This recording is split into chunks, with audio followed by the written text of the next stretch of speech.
तो नेक्स्ट आपको पढ़ना है कॉन्ग्रेंट फिगर। तो आपको पता है फिगर मतलब क्या होता है, कोई शेप होता है। जहां पर जो आपको समझना है कि कॉन्ग्रेंट मतलब क्या है, तो हम बोलते हैं कॉन्ग्रेंट मतलब सब कुछ सेम। कॉन्ग्रेंट मतलब क्या बोलते हैं, कॉन्ग्रेंट मतलब सब कुछ सेम। तो कॉन्ग्रेंट मतलब क्या है बेटा, कॉन्ग्रेंट मतलब सब कुछ सेम, सब कुछ सेम ऐसे ही। कॉन्ग्रेंट फिगर मतलब क्या है, आप बोल सकते हो ऐसा फिगर जिसका सब कुछ सेम हो, है ना। तो कॉन्ग्रेंट फिगर, तो आप बोल सकते हो ऐसा फिगर जिसका सब कुछ सेम हो, क्योंकि कॉन्ग्रेंट मतलब सब कुछ सेम है और फिगर मतलब फिगर। तो कॉन्ग्रेंट फिगर मतलब ऐसा फिगर जिसका सब कुछ सेम हो, ऐसे। अगर आपको टेक्स्ट बुक की डेफिनेशन चाहिए तो टेक्स्ट बुक की डेफिनेशन ये रही, figure having same shape and the same size is called congruent figure. तो ऐसा फिगर जिसका क्या हो, शेप सेम हो और साइज सेम हो, ऐसे फिगर को अपन क्या बोलते हैं, ऐसे फिगर को अपन कॉन्ग्रेंट फिगर बोलते हैं, है ना। हाँ, अभी एक्चुअल में फिगर प्रेजेंट हो, तो अगर आपके पास कोई फिगर एक्चुअल में प्रेजेंट हो और आपको बताना है कि ये फिगर कॉन्ग्रेंट फिगर है कि नहीं है, तो कैसे चेक करते हैं, figure which cover each other if we put them one above the other such that it overlap on the other. तो अगर आपके पास रियल में फिगर प्रेजेंट है तो आप कैसे चेक करो कि वो फिगर कॉन्ग्रेंट फिगर है कि नहीं है, तो आप क्या करो, एक फिगर को दूसरे फिगर के ऊपर रखो, अगर वो ओवरलैप कर जाते हैं, वो एक दूसरे को कवर कर लेते हैं, तो ऐसे फिगर को अपन बोलते हैं कॉन्ग्रेंट फिगर। उम्मीद आपको ये समझा है, आया समझ में ये कॉन्ग्रेंट फिगर। कॉन्ग्रेंट मतलब सब कुछ सेम, फिगर मतलब फिगर, तो कॉन्ग्रेंट फिगर मतलब ऐसा फिगर जिसका सब कुछ सेम हो, बस आपको ये याद रखना है। तो ऐसा फिगर जिसका सब कुछ सेम है, जो भी आप उठा लो वो सब सेम है, तो ऐसे फिगर को अपन बोलते हैं कॉन्ग्रेंट फिगर।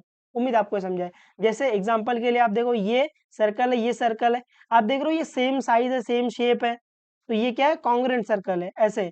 अभी ये रेक्टेंगल है, ये रेक्टेंगल है, आप देख रहे हो जितना बड़ा ये रेक्टेंगल है उतना ही बड़ा ये रेक्टेंगल है, तो इसकी लेंथ भी सेम, ब्रेथ भी सेम, एरिया भी सेम, सब कुछ सेम। तो ये दोनों रेक्टेंगल क्या है, ये दोनों रेक्टेंगल कॉन्ग्रेंट रेक्टेंगल है, ऐसे। उम्मीद आपको समझा है ये थोड़ा बहुत। नेक्स्ट आपको पढ़ना है कॉन्ग्रेंट ट्राइंगल।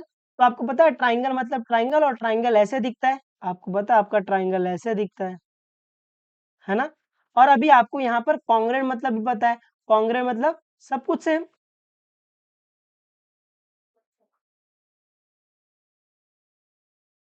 तो कॉन्ग्रेंट ट्राइंगल को आप कैसे बोल सकते हो, ऐसा ट्राइंगल जिसका सब कुछ सेम हो, है ना। आप ऐसी डेफिनेशन बना बना के पढ़ना, आपको ये याद रहेगा हमेशा। कॉन्ग्रेंट मतलब सब कुछ सेम, ट्राइंगल मतलब ट्राइंगल, तो कॉन्ग्रेंट ट्राइंगल मतलब ऐसा ट्राइंगल जिसका सब कुछ सेम हो।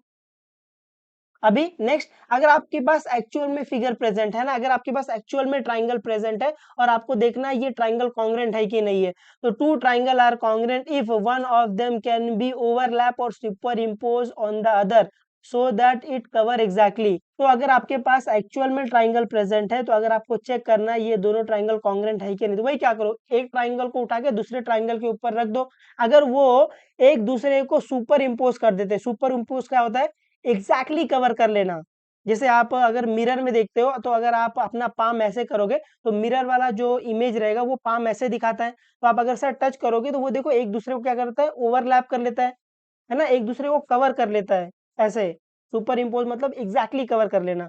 तो अगर आपके पास दो एक्चुअल में ट्राइंगल प्रेजेंट है और आपको चेक करना है ये ट्राइंगल कॉन्ग्रेंट है कि नहीं, तो क्या करो, एक ट्राइंगल को उठा के दूसरे ट्राइंगल के ऊपर रख दो, अगर वो एक दूसरे को कवर कर लेते हैं, एक दूसरे को सुपर इम्पोज कर देते हैं, तो ऐसे ट्राइंगल को आप बोल सकते हो कॉन्ग्रेंट ट्राइंगल। उम्मीद है आपको ये समझा है थोड़ा बहुत। तो यहाँ पर अगर मैं ये ट्राइंगल पी क्यू आर को उठाकर ये ट्राइंगल ए बी सी के ऊपर रखूं, तो ये एक दूसरे को क्या कर लेगा, कवर कर लेगा, है ना। मैं ऐसे ट्राइंगल पी क्यू आर को ऐसे उखाड़ू और ए बी सी के ऊपर रख दूं, तो वो क्या करेगा, वो एक दूसरे को एग्जैक्टली कवर कर लेगा। तो ये दोनों ट्राइंगल क्या है, ये दोनों ट्राइंगल कॉन्ग्रेंट ट्राइंगल है। उम्मीद आपको ये समझा है थोड़ा बहुत, आ जाएगा ये कॉन्ग्रेंट ट्राइंगल। फील आनी चाहिए बस आपको कि कॉन्ग्रेंट ट्राइंगल मतलब क्या है, कॉन्ग्रेंट मतलब सब कुछ सेम, ट्राइंगल मतलब ट्राइंगल, तो ऐसा ट्राइंगल जिसका सब कुछ सेम हो। और अगर आपके पास एक्चुअल में ट्राइंगल प्रेजेंट है, तो एक ट्राइंगल को ऐसा उखाड़ के दूसरे ट्राइंगल के ऊपर रखो, अगर वो एक दूसरे को एग्जैक्टली कवर कर ले रहे हैं, तो वो ट्राइंगल क्या है, कॉन्ग्रेंट ट्राइंगल है। बस आपको इतना ही याद रखना है, आ जाएगा आपको ये, आ जाना चाहिए। इंपॉर्टेंट नोट्स है ना, ये बहुत इंपॉर्टेंट नोट्स है, ये पूरे के पूरे एक्सरसाइज में थ्रू आउट चलेगा, तो ध्यान से पढ़ना।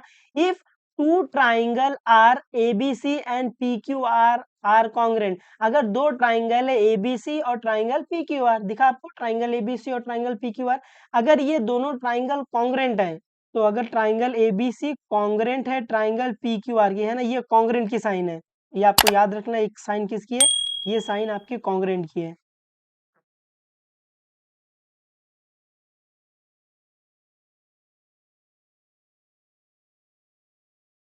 तो अगर ट्राइंगल एबीसी कॉन्ग्रेंट है ट्राइंगल पी क्यू आर के, तो उसके बाद की कहानी क्या है, अगर दो ट्राइंगल कॉन्ग्रेंट है उसके बाद की कहानी, then their corresponding sides are equal या फिर कॉन्ग्रेंट, है ना, कॉन्ग्रेंट और इक्वल का मतलब एक ही है, and their corresponding angles are equal. अगर दो ट्राइंगल कॉन्ग्रेंट है तो उसकी जो करस्पॉन्डिंग साइड रहेगी वो इक्वल रहेगा और करस्पॉन्डिंग एंगल रहेगा वो इक्वल रहेगा। अभी ये करस्पॉन्डिंग मतलब क्या होता है, करस्पॉन्डिंग मतलब होता है कवर करना। तो अगर ये ट्राइंगल ए बी सी और ये ट्राइंगल पी क्यू आर अगर ये कॉन्ग्रेंट है, इनकी जो करस्पॉन्डिंग साइड्स है वो इक्वल होगी, इनका जो करस्पॉन्डिंग एंगल है वो इक्वल होगा। करस्पॉन्डिंग मतलब क्या होता है, कवर करना। तो अगर ये दो ट्राइंगल कॉन्ग्रेंट है तो वही साइड इक्वल होंगी जो एक दूसरे को कवर कर रही है ना। अगर मैं ये ट्राइंगल पी क्यू आर को ऐसा उखाड़ कर ट्राइंगल ए बी सी के ऊपर रखूं, तो वही साइड इक्वल होंगी जो एक दूसरे को कवर कर रही हैं। आप देखोगे अगर मैं ये ट्राइंगल पी क्यू आर को उखाड़ कर ये ट्राइंगल एबीसी के ऊपर रखता हूं, तो ये P Q side A B side को कवर करेगी और ये P R side A C side को कवर करेगी और ये Q R side B C को कवर करेगी, है ना। तो आप बोल सकते हो कि पी क्यू इक्वल होगा ए बी के, ऐसे। ये समझा है करस्पॉन्डिंग मतलब। अगर दो ट्राइंगल कॉन्ग्रेंट है तो उसके बाद की कहानी क्या है, उसके बाद की कहानी ये है उनकी जो करस्पॉन्डिंग साइड है, करस्पॉन्डिंग साइड मतलब जो उस साइड को कवर कर रही है। अगर आप एक ट्राइंगल को उखाड़ के दूसरे ट्राइंगल के ऊपर रखोगे तो वही साइड इक्वल होंगी जो एक दूसरे को कवर कर रही होंगी। उम्मीद आपको ये समझा है। और करस्पॉन्डिंग एंगल आर इक्वल, तो करस्पॉन्डिंग एंगल आर इक्वल मतलब वही एंगल इक्वल होंगे जो एक दूसरे को कवर करेंगे, है ना। तो अगर मैं ये ट्राइंगल पी क्यू आर को उखाड़ कर ट्राइंगल एबीसी के ऊपर रखूं, तो आपको दिख रहा है कि ये एंगल पी एंगल ए को कवर कर लेगा और ये एंगल क्यू एंगल बी को कवर कर लेगा, ये एंगल आर एंगल सी को कवर कर लेगा, है ना। तो ये हो गई करस्पॉन्डिंग एंगल। तो ये जो करस्पॉन्डिंग एंगल है ना वो इक्वल होंगे, ऐसे। उम्मीद है आपको यहाँ पर करस्पॉन्डिंग मतलब समझा है ना। करस्पॉन्डिंग करस्पॉन्डेंस इनका मतलब सेम ही होता है, कवर करना। तो इस नोट में आपको याद रखना, अगर दो ट्राइंगल कॉन्ग्रेंट है तो उसके बाद की कहानी क्या है, their corresponding sides are equal and their corresponding angles are equal. और मैंने आपको ये करस्पॉन्डिंग मतलब क्या होता है इसका फील दिला दिया रहेगा, है ना। तो अगर दो ट्राइंगल कॉन्ग्रेंट है तो वही साइड इक्वल होंगी जो एक दूसरे को कवर कर रही है और वही एंगल इक्वल होगा जो एक दूसरे को कवर कर रहा है। उम्मीद है आपको ये समझा है, थोड़ा बहुत आ जाएगा आपको ये, आ जाना चाहिए। अब जो अपन ने इंपॉर्टेंट नोट्स पढ़ा ना उसमें ये भी इंपॉर्टेंट है। फर्स्ट वाला, इफ ट्राइंगल एबीसी, ये कॉन्ग्रेंट की साइन है, मैंने आपको पहले बता दी, मैं आप लोग के लिए वापस लिख देता हूँ।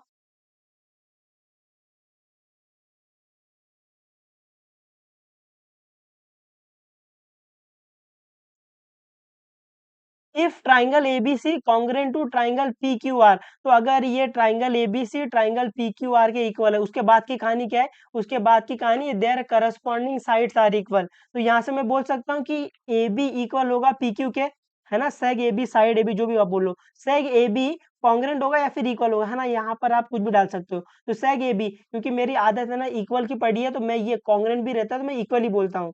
तो आप यहाँ पर इक्वल भी डाल सकते हो, आप यहाँ पर कॉन्ग्रेंट भी डाल सकते हो, जो भी आपकी मर्जी करे। लेकिन मेरी आदत क्या बन गई, इक्वल की बन गई है। तो ये कॉन्ग्रेंट भी लिखा रहेगा तो मैं इक्वल ही पढ़ते हुए चलता हूँ उसको, तो माइंड मत करना, ठीक है। तो जो आपका सेग ए बी वो किसके इक्वल है, वो इक्वल है पी क्यू के, है ना। तो ये ए बी साइड किसके इक्वल है, पी क्यू के। उसके बाद जो बी सी साइड हो किसके इक्वल है, क्यू आर के। जो आपका बी सी साइड हो किसके इक्वल है, क्यू आर के। आपको दिख रहा है ये दो ट्राइंगल कॉन्ग्रेंट है, तो अगर ये मैं पहला ए बी ले रहा हूँ, फर्स्ट और सेकंड में ले रहा हूँ, तो ये किसके इक्वल होगा, फर्स्ट और सेकंड के, पी क्यू के, है ना, ऐसे। तो साइड ए बी किसके इक्वल होगा, पी क्यू के। उसके बाद साइड बी सी, है ना, सेकंड थर्ड, तो किसके इक्वल होगा, ये सेकंड थर्ड के, है ना, क्यू आर के, ऐसे। ये समझा है आपको। उसके बाद साइड ए सी फर्स्ट और थर्ड, ये किसके इक्वल होगा, ये इक्वल होगा पी आर के। ये समझा है आपको, है ना। उम्मीद है आप लोग यहाँ से ये बना पा रहे हो कि सेग ए बी या फिर side A B P Q के इक्वल है, B C side Q R के इक्वल है और A C side P R के इक्वल है, ऐसे। और इसको रीजन क्या देते हैं, ये रीजन देते हैं सी एस सी टी, मतलब corresponding sides of a congruent triangle, इसका फुल फॉर्म क्या है? Corresponding side of a congruent triangle. ऐसे अभी अगर दो ट्राइंगल कॉन्ग्रेंट है तो करस्पॉन्डिंग एंगल्स आर इक्वल, जो उसकी करस्पॉन्डिंग एंगल वो भी इक्वल रहेगा।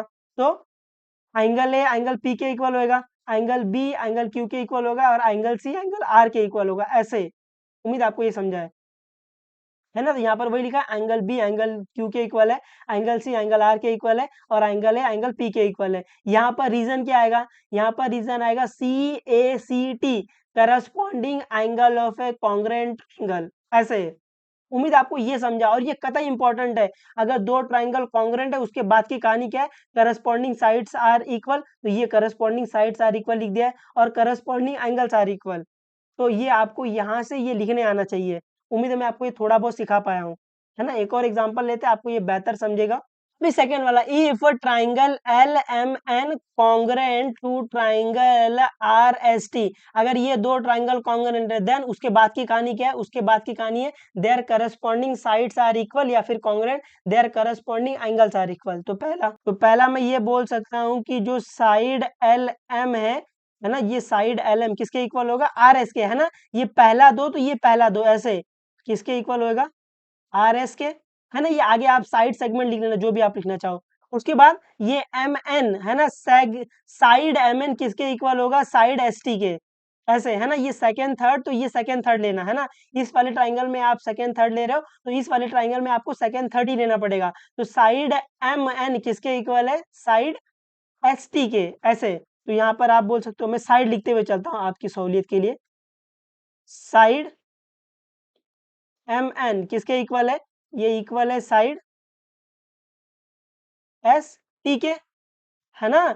ये सेकेंड थर्ड, तो ये सेकेंड थर्ड। ऐसे उम्मीद आपको समझाइए थोड़ा बहुत। उसके बाद side L N, side L N है ना, first third, side L N किसके इक्वल रहेगा? साइड आर टी के, है ना, फर्स्ट थर्ड। ऐसे साइड एल एन किसके इक्वल रहेगा? साइड आर टी के, है ना? ये फर्स्ट थर्ड लिया है ना, ये एल एन लिया है, तो यहाँ पर भी आपको फर्स्ट और थर्ड ही लेना पड़ेगा। ऐसे उम्मीद आपको समझा है। और अपन रीजन क्या देंगे? रीजन देंगे corresponding side of a congruent triangle, है ना, सी एस सी टी, है ना, साइड यहाँ पर एस, क्योंकि साइड ले रहे हैं। अभी सेकंड अपन क्या बोलते हैं? जो करस्पॉन्डिंग एंगल रहेगा वो इक्वल रहेगा या फिर कॉन्ग्रेंट रहेगा। तो अभी एंगल एल किसके इक्वल रहेगा? आर के, है ना? पहला वाला एंगल पहले वाले एंगल के साथ इक्वल रहेगा, दूसरा वाला एंगल दूसरे वाले एंगल के साथ इक्वल रहेगा, तीसरा एंगल तीसरे एंगल के साथ इक्वल रहेगा, है ना? ऐसे देखते हैं। तो एंगल एल किसके इक्वल होगा? एंगल आर के। एंगल एम किसके इक्वल होगा? एंगल एस के। एंगल एन किसके इक्वल होगा? एंगल टी के। ऐसे तो यहाँ पर आप बोल सकते हो एंगल एल किसके इक्वल होगा? एंगल आर के। दूसरा एंगल एम किसके इक्वल होगा? एंगल एस के। फिर एंगल एन किसके इक्वल होगा? एंगल टी के। ऐसे उम्मीद है आपको ये समझा है ना? पूरे के पूरे एक्सरसाइज में आपको ये करते हुए चलना पड़ेगा। तो आप ये जितना जल्दी समझ लो, ये आप लोग के लिए अच्छा है, और ये कतई ईजी है ना? ये पहली दो ले रहे हो तो आपको ये पहला दो लेना पड़ेगा, है ना? एल एम इक्वल रहेगा आर एस के, एम एन इक्वल रहेगा एस टी के, एल एन इक्वल रहेगा आर टी के। और एंगल में ये पहला एंगल, तो ये पहला एंगल है ना, ये पहला ले रहे हो तो ये पहला, ये दूसरा ले रहे हो तो ये दूसरे के इक्वल रहेगा, तीसरा ले रहे हो तीसरे के इक्वल रहेगा। ऐसे उम्मीद है मैं आपको समझा पा रहा हूँ ये, या फिर ऐसे ऊपर ऊपर से जा रहा है सब? सर आप पढ़ा लो, कितनी भी मेहनत कर लो, हम नहीं समझने वाले। आ रहा होगा ना आपको ये समझ में? ये ईज़ी है भाई, कतई ईज़ी है। एक बार आप इसमें पकड़ बैठा लोगे, आप इसमें मचाते हुए चलोगे। ठीक है? उम्मीद है मैं आपको ये थोड़ा बहुत समझा पा रहा हूँ, और आप ये समझ पा रहे हो। मान ले मान लेते हैं।